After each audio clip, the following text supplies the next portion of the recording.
ఈ పాఠ్య పుస్తకంలోనే 12 పాఠాలు ఉన్నాయి మనకి. మీరు 12 పాఠాల్లో కనుక చూస్తే పాఠ్యాంశాన్ని పక్కకు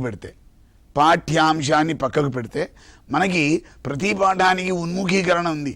ఆలోచించండి, చెప్పండి ఉంది. అందులో ప్రతి పాఠానికి పద్యం అయితే పద్యం, కొన్నిసార్లు కవిత, కొన్నిసార్లు గద్యాలు ఉన్నాయి. ఇవన్నీ కూడా అపరిచితాలే.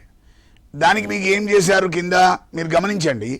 ప్రతి ఉన్ముఖీకరణకు సంబంధించిన అంశం కింద 4 లేదా 3, 5 ప్రశ్నల దాకా ఇచ్చారు. ఒక్కసారి మీరు ప్రతి పాఠంలో మిమ్మల్ని ఉపాధ్యాయుడు అడుగుతాడు ఆ ప్రశ్నలు. పాఠం చెప్పే క్రమంలో వారు అడుగుతున్నారు మిమ్మల్ని. కానీ అప్పుడు ఏం చేస్తాం, మనం జవాబు చెప్పడానికే శ్రద్ధ వహిస్తాం. కానీ ఇక్కడ ఒక చిన్న పరిశీలన మీరు చేయాల్సింది. మీరు అంటే నాన్న పిల్లలు. ఒక ప్రధాన అంశం గుర్తుపెట్టుకోండి. పుస్తకం ఎవరిది? మీది. చదివేది ఎవరు? మీరు. పరీక్ష రాసేది ఎవరు? మీరు. అడిగేది ఎవరిని? మిమ్మల్ని. ఉపాధ్యాయుడు ఏం చేస్తారు మరి అంటే మీకు అడిగిన సందేహాలని నివృత్తి చేస్తారు. మీరు సందేహం ఎప్పుడు అడుగుతారు? మీరు చదివినప్పుడు అడుగుతారు.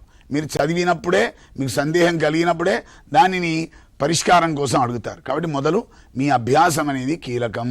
ఇది నెంబర్ 1.